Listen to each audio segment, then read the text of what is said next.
So what we have to do is learn how to take this ego of ours, this part of us that believes that who we are is what we have and what we do and what other people think of us. But remember, if you grow up believing that you are what you do, then when you don't, you aren't.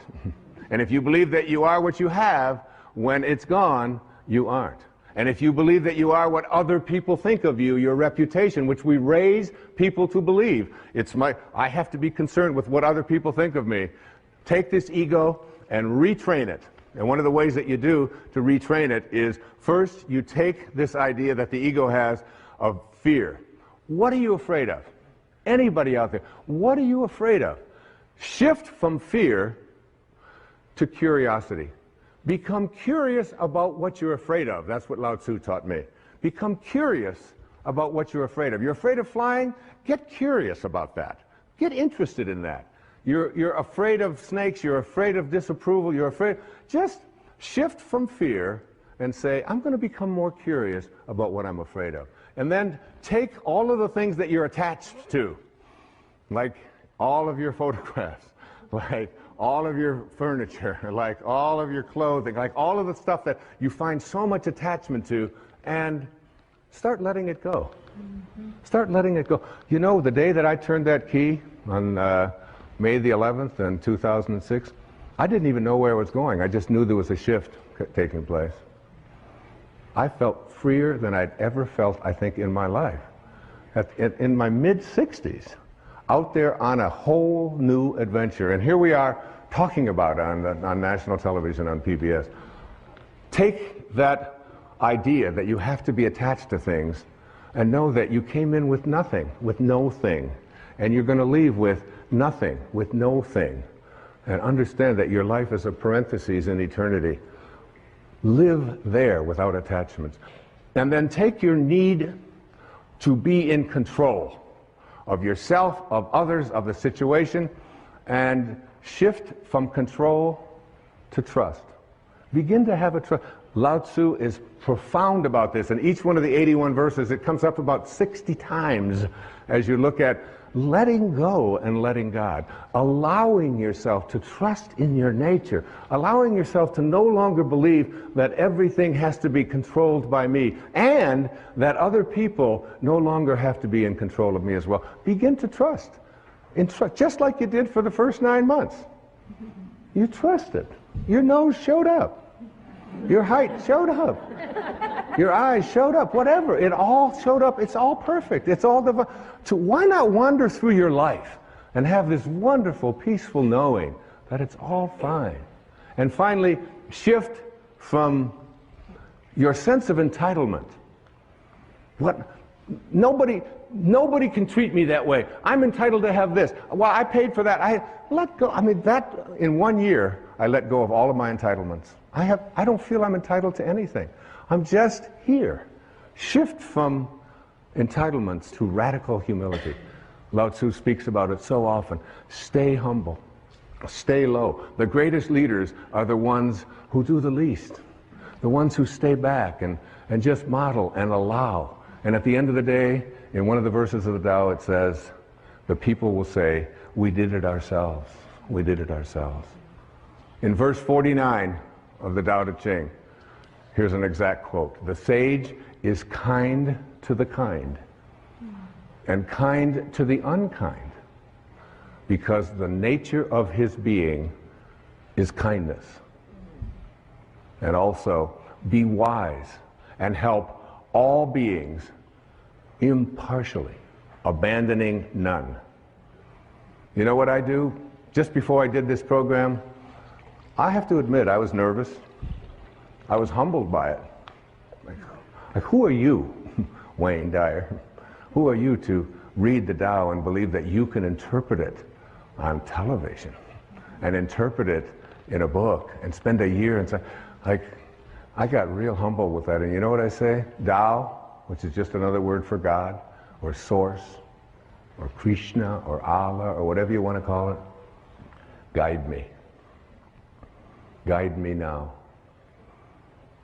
I have that awareness before I come out. If you knew, it says in the Course in Miracles, if you knew who walked beside you at all times, on this path that you have chosen, you could never experience fear or doubt again. I remember Mother Teresa saying to a dear friend of mine who was asking what could he do? What could he do to do something for her? He was, his name was Pat McMahon. He was on KTR radio in Phoenix. And finally Mother Teresa said to him, "You can do something for me." She said, "Tomorrow morning, get up at 4 a.m.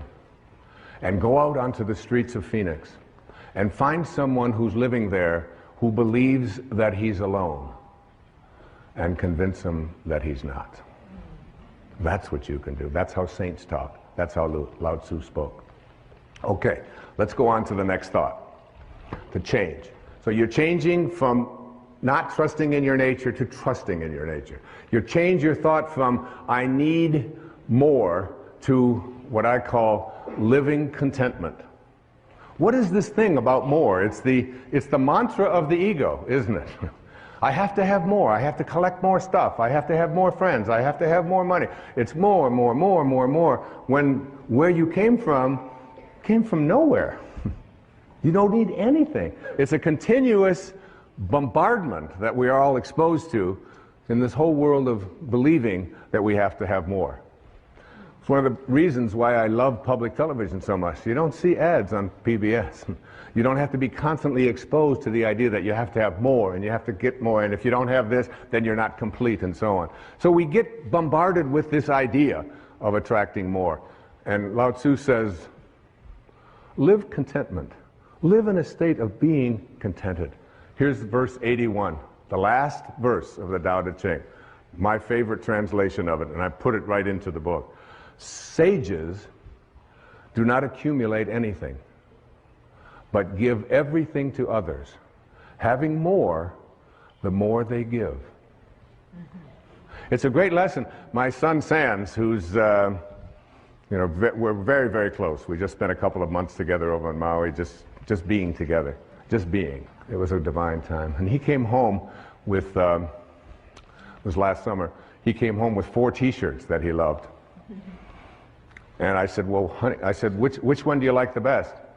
He said, well, that one over there, that blue one, it's got the writing, and it's got the drawing, and it's got a surfer, and it's got, I said, that's great. I said, I'd like to have that one. He said, no, Dad, that's my favorite. That's the one I like the best. I said, I know. I said, that's the one.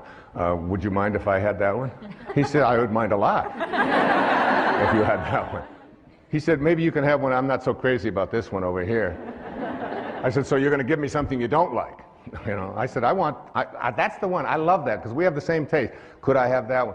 He said, Dad, you're crazy. He said, you can't have my favorite t-shirt. I said, well, I want you to think about that. I want you to think about detaching and letting go and not needing to have more. And he's heard me talk about this stuff his entire life.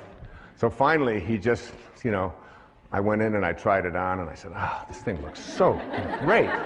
Looking in the mirror, he said, Dad, that really is mine. I said, yeah. I said, but you're going to give it to me. He said, no. I said, yeah, well, just think about it, because I'm your dad, and I'd really like to have this. And so he reluctantly parted with it. And so that evening, I was still wearing the shirt, and he looked at me and he said, oh, that's my shirt. I said, Sands, I said, you gave me the shirt. I said, I'm going to wear this shirt until you are happy that I have your favorite shirt. I'm never going to take it off until you are happy. He said, well, you'll be wearing that shirt a long time. I said, well, that's okay. So I wore it the next day. I got up. I slept in it that night. I got up I did. I got up the next morning.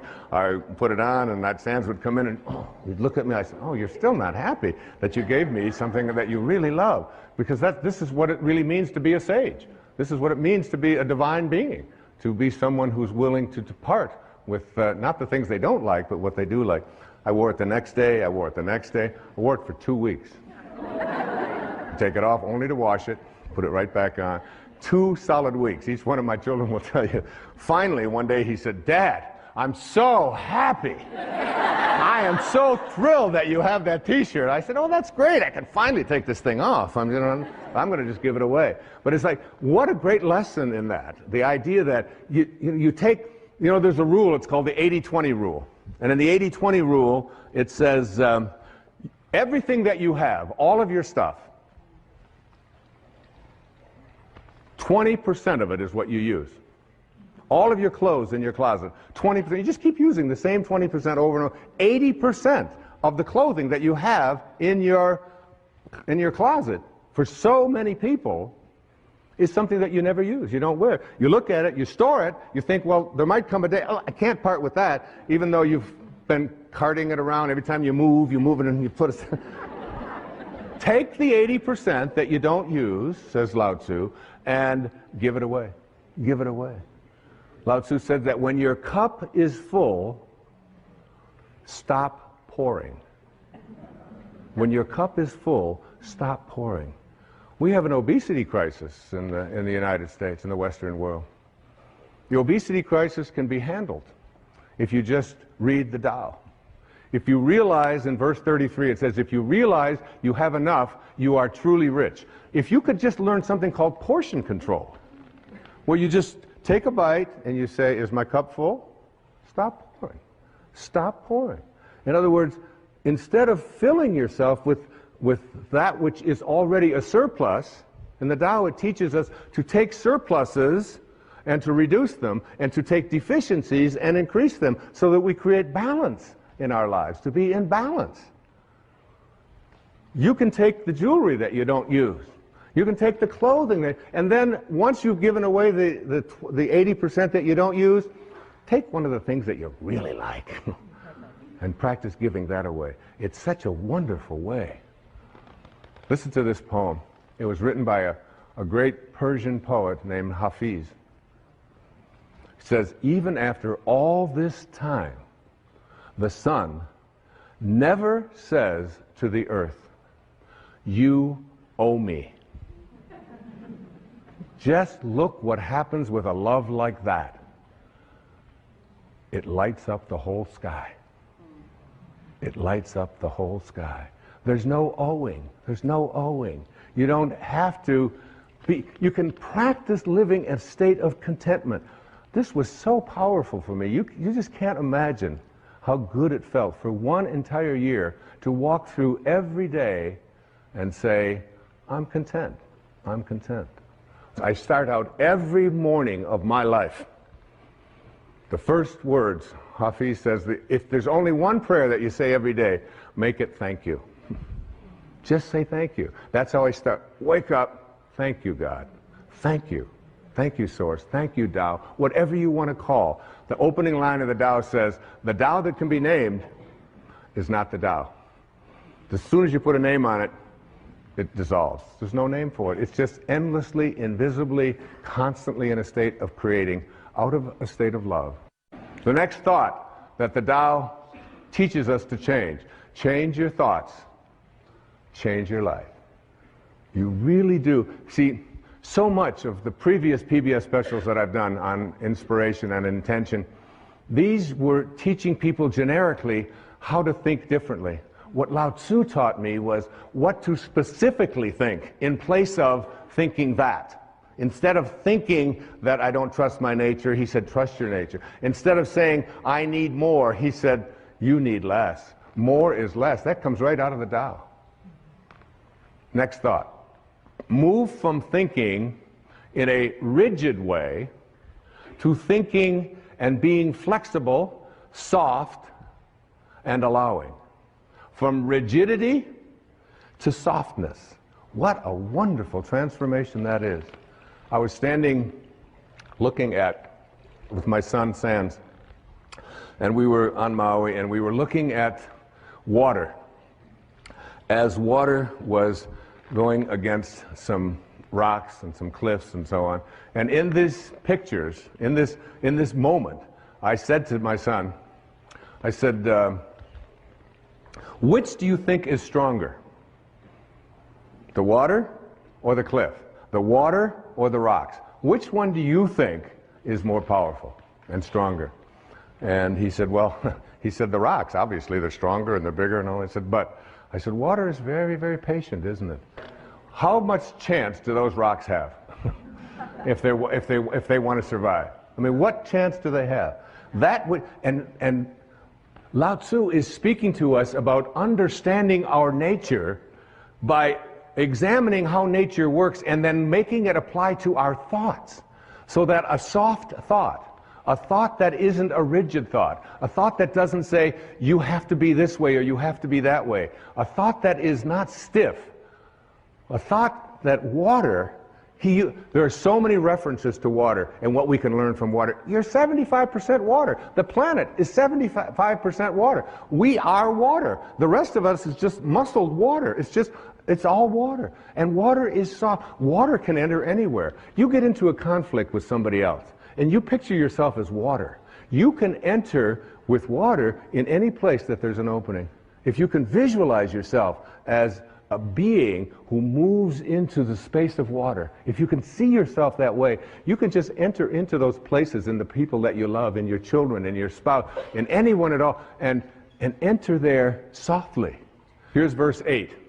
The supreme good is water, which nourishes all things without trying to. And verse 78, right smack out of the Tao. Nothing in the world is softer and weaker than water. But for attacking the hard, the unyielding, nothing can surpass it. There is nothing like it. Here it is. I asked when they designed this set, this beautiful set, and thank you designers for this, I asked if I could have water on the stage. They did it. They figured it out. There's Now, I'm going to try to get some of this water, okay? So you get down here and it just doesn't, I'm going to just scoop this up and okay, now tighter you hold it, the less chance you have of doing anything with it, isn't it? How can I experience water? The way to experience water is to just get soft, just get unbending. And there it is. That's what water is. The minute I grasp it, the minute I try, and Lao Tzu is saying the same thing is true in everything in your life. The more you grasp, the more you try to hold on to it, the more you try to be rigid with it, the less control you have of it. The softer you are, the less rigid you are, the more flexible you are as a person, the more you can accomplish. And this is a great way to practice in parenting as well. And this idea that a rigid thought, how many times have you heard this idea that if I tell you something, I'm going to stay consistent with it. We have a set of rules, these are the rules, and we'll do it this way. In the Tao it says the more rules you make, the more rule breakers you create. It's true. The more rules you have in your house about how everything has to go. We had in our house, my wife would have a big jar of M&Ms. Peanuts, you know, all these different multicolored ones, and the kids in our house, because we didn't feed them sugar and we didn't give them sodas and stuff like that, so they were just more like a decoration. Every once in a while, someone would take them. They'd hardly ever be replaced. Now, when we had kids come over to our house who weren't ever allowed to have such horrible things, you should have seen their behavior. You know, they would scoop them up, they'd be putting them in their pockets, and they'd get their purses, and they'd open it up, and, you know, the whole thing would be empty. I said, well, what are you doing? He said, well, you mean you could just have these whenever you want them? I said, well, we don't really have any rules about that. It's just, it's not something that we encourage or discourage. It's just there. It's like Emerson had a wonderful line. He said, a foolish consistency is the hobgoblin of little minds. A foolish consistency, a rigid consistency. So that there are many people who will say, if I say it on Monday, you can be absolutely certain that on Wednesday I'm going to believe the same thing, regardless of what might happen on Tuesday. Now, Tuesday might have something real that you might want to be changing your mind. You might want to say, you know, I thought that this time, but now I've seen this, and now we can shift. And you can see how this can become and so much about the Tao is on leadership. Leadership in the family, leadership in the community, leadership geopolitically. Less rigidity, more openness, more willingness to listen and say, I changed my mind. Because a foolish consistency is the hobgoblin of little minds. And what I believed on Wednesday has changed because of what happened on Tuesday. Now, another important thing to say to your children, to your friends, to your lover, to your spouses, to whomever, to the people you work with, words that we're so terrified to say, but which give us a sense of living with the Tao. I don't know. I don't know. I'll look it up. Say it. I don't know. Doesn't hurt. Say it again. I don't know. Isn't it fearful? I mean, so many people, and it's like very freeing, because my kids ask me something, and I say, I don't know. They say, Dad, you know everything. You know everything. I say, well, I don't know that, and I'll look it up, or we'll try to find an answer to that, but I don't quite know. I know that even, you know, I spent 20 years running, and I ran every day for 20 years, for 22 years, without missing a day, 8 miles. Never missed a day. That's rigid. All right? Some call that obsessive. But you brush your teeth every day, I used to say, and you don't call that obsessive. And you go to the bathroom every day, and you don't say, well, he's obsessively doing that again today. You don't do that. But anyway, what I learned is that even in the world of exercise, there are certain things that are built in to make us rigid, to make us stiff, to make us hard. And we lift, and we run, and we kick, and this is what we call working out. There's another kind of working out that is ancient. It goes back to the time of Lao Tzu and before, which is called yoga. And yoga means union. It means union with your source. And when you do yoga, you can stay in the same place. You can do the equivalent of 8 miles. When I used to run 8 miles, I had to run 4 miles that way, turn around, 4 miles back. And I'd be sweating. Now I can do yoga, and I can just stand in one place, and in 90 minutes, by being supple, by making myself stretch, by not being hard and rigid, I can get that out there, I can get that leg up, I can do these kinds of things, and 90 minutes later, it's like I'm totally sweating, and I feel so different. I used to, when I would go out at night to eat or something, after running so many miles, running marathons and doing those things, I'd go to get up, and it would be, okay, it's going to take a little while, because everything was so like that. That doesn't happen anymore, because I've given up hard. I've given up being rigid and substituted it for being supple, for being flexible, for living a life in which I don't have to always be so fierce. Listen to this verse of the Tao Te Ching. It's one of my all-time favorites, verse number 76. A man is born gentle and weak. At his death, he becomes hard and stiff. All things, including the grass and the trees, are soft and pliable in life, dry and brittle in death.